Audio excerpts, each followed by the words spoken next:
पावन श्री वृंदावन धाम। श्री वृंदावन धाम के लाडिले प्राणाराध्य युगल चंद श्री श्यामा श्याम समस्त हित परिकर निज परिकर। उपासक चाहे ज्ञान मार्ग का हो या भक्ति मार्ग का हो, अष्टांग योग से या कर्म योग से, सब योगों का तात्पर्य है विषम संसार के नानात्व का चिंतन छूट जाए और सत्य सच्चिदानंद का चिंतन होने लगे। चाहे उसे निराकार माने, साकार माने, सगुण माने, निर्गुण माने, वो एक ही परम तत्व के सब पर्यायवाची शब्द हैं। पर साधना उपासना का एक ही लक्ष्य है, शरीर संसार का विस्मरण, एकमात्र सच्चिदानंद का स्मरण। जब तक ये स्थिति नहीं होती तब तक आप शास्त्र के वाक्यों का, महावाक्यों का, महापुरुषों के वचनों का सही अर्थ नहीं समझ पाएंगे, क्योंकि आपकी बुद्धि में क्षमता ही नहीं है। जिस बुद्धि ने भोगों में सुख निश्चय कर लिया है, शरीर को मैं मान लिया है, उसमें ये सामर्थ्य ही नहीं है बुद्धि में कि वो शास्त्र वाक्यों को समझ सके। उसका गलत भाव लेगा, गलत अर्थ लेगा। सही अर्थ जब तक तदात्मता नहीं होती परब्रह्म में, परमात्म तत्व में, तब तक ये समाधि भाषा है। चाहे श्रीमद् भगवत गीता जी हो या अन्य भगवत शास्त्र हो, वो सब भगवत स्वरूप है। उन्हीं शास्त्रों के अनुसार चलकर महापुरुष जन शास्त्रों के वाक्यों का साक्षात्कार करते हैं, महावाक्यों का साक्षात्कार करते हैं। अब उनकी वाणी जब तक आप श्रद्धा और विश्वास से पवित्र बुद्धि के द्वारा, तब तक आप नहीं समझ पाएंगे। अगर वो बुद्धि विषयाभिलाषणी, विषय भोगी है तो वो नहीं समझ पाएगी। इसलिए पहला है श्रद्धावान लभते ज्ञानम तत्परासयितेन्द्रिया। सबसे पहले संत वाक्यों पर, शास्त्र वाक्यों पर पूर्ण श्रद्धा, पूर्ण विश्वास, तब आप अपनी इंद्रियों को शासन में ले पाएंगे। ये बहिर्मुख बनी इंद्रियां हमारा सर्वनाश कर रही हैं।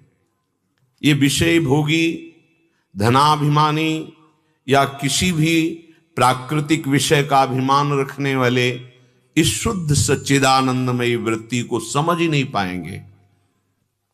इसलिए उपासक सर्वात्मना न वृषिदेत बहिरिंद्रियाणि, इंद्रियों को अंतर्मुख रखने की चेष्टा करे, पर ऐसा नहीं होता।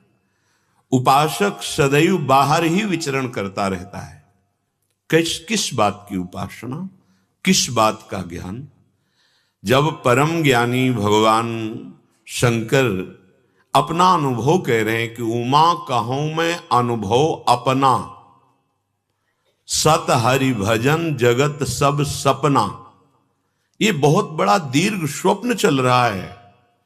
तुम जगोगे तो जैसा शास्त्रों में लिखा है वैसा ही अनुभव आएगा, कोई नया अनुभव नहीं होगा। पर जब तक मोह निद्रा, अविद्या ग्रसित हो, तब तक तुम्हें शास्त्र वाक्य समझ में नहीं आएंगे। उपासक सावधान रहे।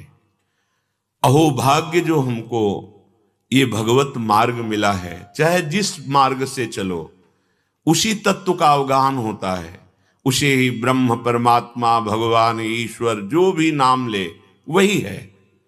पर अपने गुरुदेव ने जो अपना मार्ग दिया है, उपासना दी है, उसमें प्राणपन से, दृढ़ता पूर्वक, निष्ठा पूर्वक, कभी समय व्यर्थ ना करते हुए प्रत्येक श्वास लगा देनी चाहिए, तभी अनुभव होता है।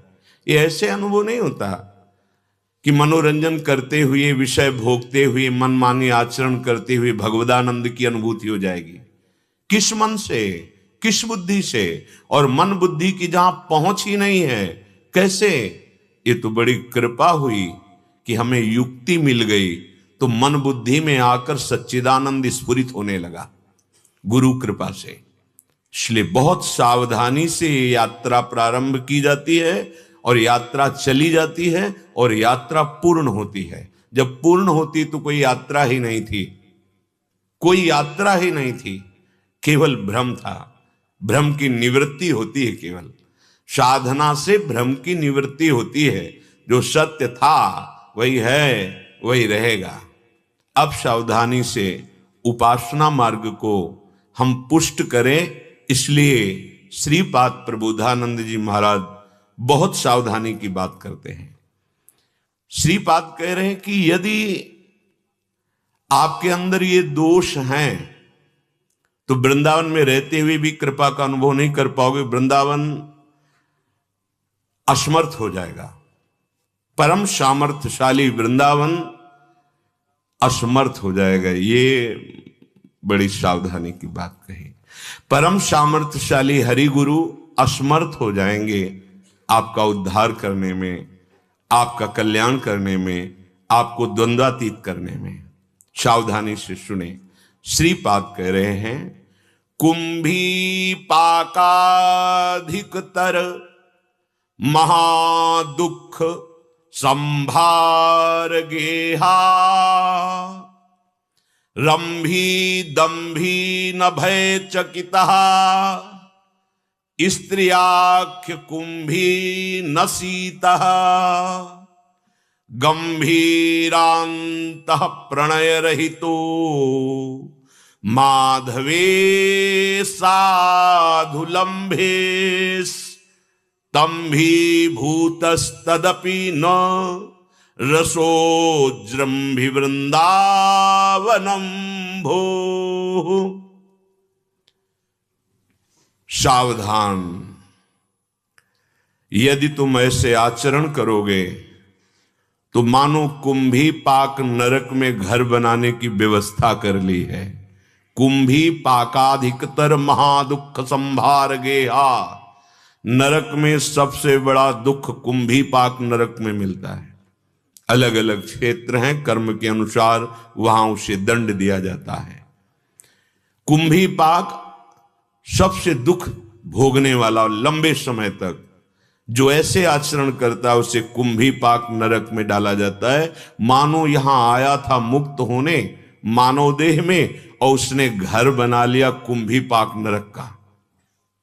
श्री भगवान भी करुणा करके बोले, त्रिविधम नरकस्येदम द्वारम नाशन मात्मनः, कामः क्रोधः तथा लोभः तस्मादेत्रयम् त्यजेत्।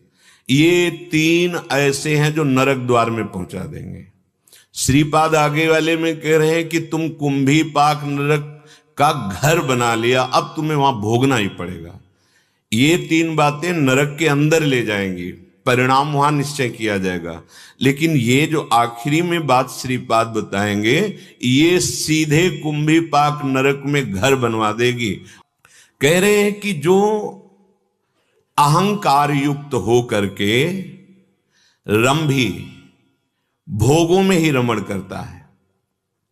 अहंकार सब दुखों की जड़ है। संस्कृति मूल शूल प्रद नाना, सकल शोकदायक अभिमाना। जितने शोक हैं, अशांति है, दुख है, सबका मूल ये अहंकार है। देहाभिमान, विद्याभिमान, कुलाभिमान, नाना प्रकार के महत्व का अभिमान, विद्या रूप महत्व गुण, धन यौवन अभिमान।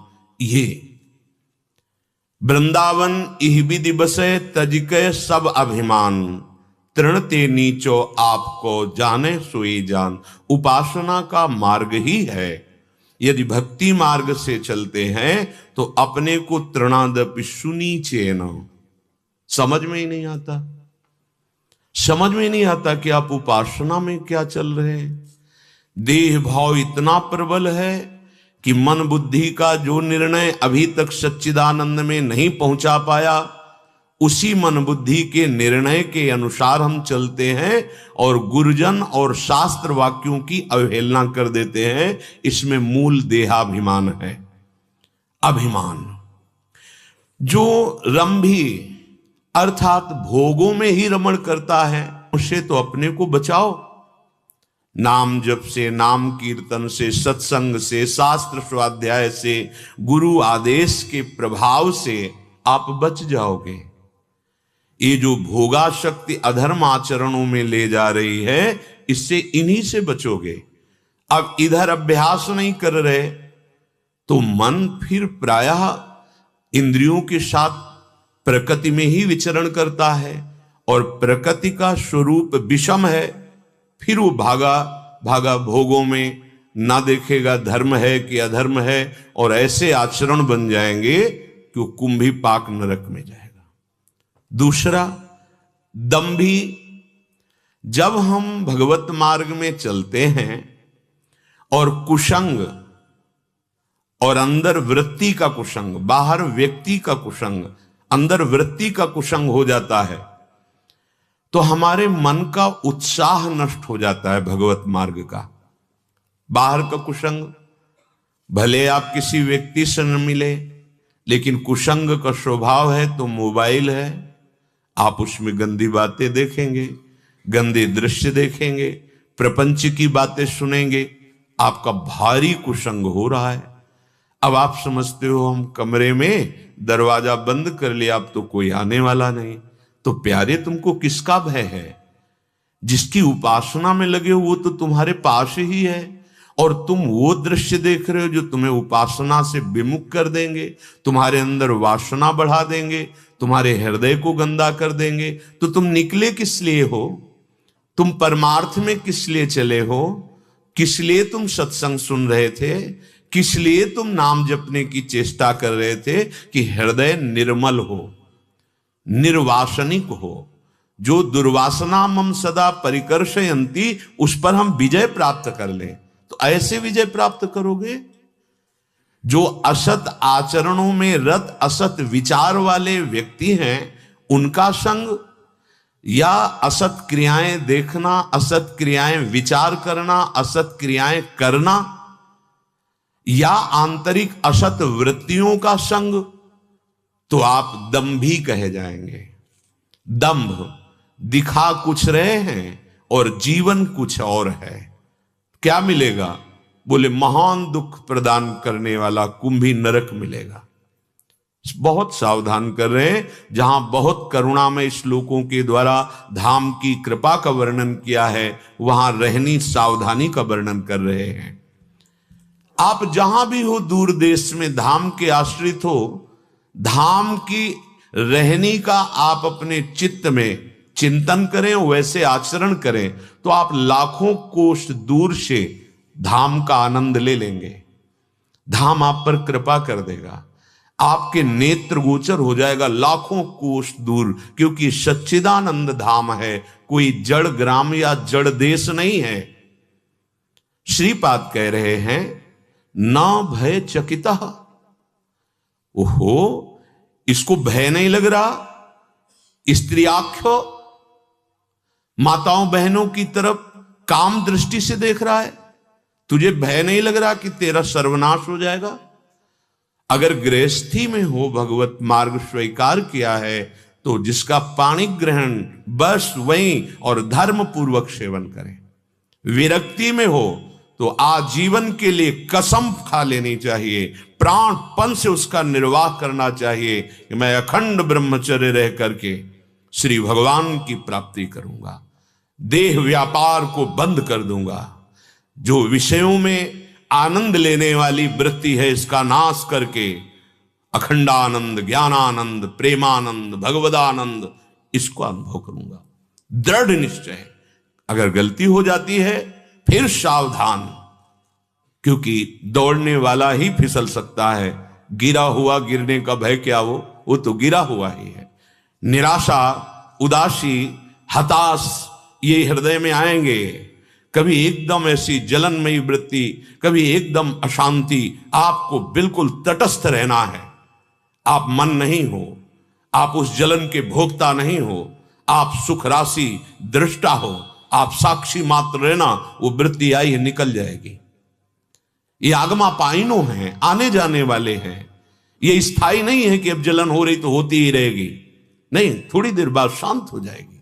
आप सहन कर जाओ, आपका हृदय बहुत मजबूत हो जाएगा, आनंद सहने के योग्य हो जाएगा।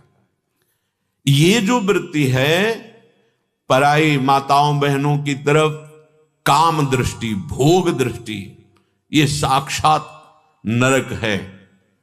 नरक, ये त्रिविधम नरकस्येदम द्वारम काम। अरे अगर तुम्हारी बहन तुम्हारे पास है तो तुम किस दृष्टि से देखते हो? तुम्हारी मां तुम्हारे पास है तो किस दृष्टि से देखते हो? तुम्हारी बेटी तुम्हारे पास है, किस दृष्टि से देखते हो? वो भी किसी की मां बहन बेटी है। क्या सबके लिए तुम्हारे छूट है कि तुम भोग दृष्टि से देखो? दुर्गति हो जाएगी। ये मनोरंजन का क्षेत्र नहीं है मानव देह, ये मन को शासन में लेकर भगवदानंद की प्राप्ति के लिए है। श्रीपाद कह रहे यदि ऐसी वृत्ति तो सुधार कर लो। सुधारने का सहज उपाय है भगवत भाव। सहसा किसी की तरफ दृष्टि मत मिलाओ। अगर दृष्टि जाती है तो मेरे गोविंद ही स्वरूप में है, उनके चरणों में प्रणाम करो। भोग बुद्धि अगर अंदर जागृत हो रही है तो उसका साथ मत दो, उसको डांटो। धिक्कार है हमारी बुद्धि को जो ऐसा दर्शन करा रही, ऐसा निश्चय कर रही। धिक्कार हमारे मन को जो ऐसा सोच रहा है। ये सुधरने लगेगा, पर आप तन्मय हो जाते हैं। धिक्कार की जगह आप खुद मन बन जाते हैं और खुद उसमें सुखानुभूति करने लगते हैं। बस आपका अब संभलना कठिन हो जाएगा। कोवा मदांधो मदना तुरोवा। किसका ज्ञान नष्ट हो जाता है? अंधों में कौन श्रेष्ठ अंधा है? बोले जो मदन से आतुर हो गया, काम से व्याकुल हो गया। श्रीपाद कह रहे ये जो तुम्हारे हृदय में वृत्ति है इसका जल्दी त्याग कर दो। आज की समाज में ये बिल्कुल वायरस की तरह वृत्ति फैली हुई है। इसको समझा ही नहीं जाता कि पाप है, समझा ही नहीं जाता कि हमारे शुभ नष्ट हो जाएंगे, हमारी दुर्गति हो जाएगी। एक मनोरंजन समझा जाता है। अपने को शरीर मानकर स्त्री या पुरुष मनमानी आचरणों में उतर रहे हैं। हम समझ रहे हैं कि हम सुख भोग रहे हैं, हम स्वतंत्र हैं, हमारे ऊपर किसी का शासन नहीं। नहीं भाई, ये पशु पक्षी इन भोगों को बहुतायत भोग रहे हैं। तुम्हारा जीवन झूठे भोगों से हटकर सच्चिदानंद सुख के लिए है। अब श्रीपाद कह रहे हैं गंभीरांतः प्रणय रहितो माधवे साधुलंभे। गंभीरता पूर्वक सुनो। ये जितने पीछे के अपराध हैं, अगर ये सुधार हो जाए तो सब सुधार हो जाएगा। अगर यहां ये अपराध बन गया तो ये भयंकर अपराध है। यदि गंभीरता पूर्वक आप नहीं सुनेंगे तो पकड़ नहीं पाएंगे। आपको यदि माधव की प्रीति में लगे हुए साधु संग की कृपा हो जाए तो ये सब दोषों का नाश हो जाएगा, सब अपराधों का क्षमापन हो जाएगा। साधु संग दरस परस अघनाश बास निज संग करो दिन। तिनमुख हरिजस सुनत श्रवण मानोन त्रिपित चिन्ह। यदि साधु संग मिल गया तो उनके दर्शन मात्र से, संभाषण मात्र से, स्पर्श मात्र से, उनकी वाणी के श्रवण मात्र से हमारे हृदय में एक अध्यात्म बल प्रकट होता है जो इन गंदी बातों पर शासन करने का हमें सौभाग्य मिलता है। हमारे पाप नष्ट होते हैं। पर दुर्भाग्य है, श्रीपाद कह रहे कि साधु अपराध हम कर बैठे, क्योंकि वो वृत्ति शरीर प्रधान अहंकार वृत्ति भोगों में लगी हुई, तो हम भगवत मार्ग के पथिकों को भी एक व्यक्ति समझते हैं। उनकी बातों को बुद्धि के द्वारा बताई हुई बात समझते हैं। नहीं, वो बुद्धि के द्वारा बताई हुई बात नहीं। जहां बुद्धि की भी पहुंच नहीं वो बात है। वो बात की बात है। वह सच्चिदानंद स्थिति बोलती है, ना कि बुद्धि। संतों के वाक्य समाधि के द्वारा अनुभव किए हुए वाक्य, उनके आचरणों को, उनकी स्थिति को स्थिति प्रज्ञ ही जान सकता है, साधारण बुद्धि नहीं। महत संगस्त दुर्लभो महापुरुषों का संग मिल गया तो बड़ी दुर्लभ बात बन गई।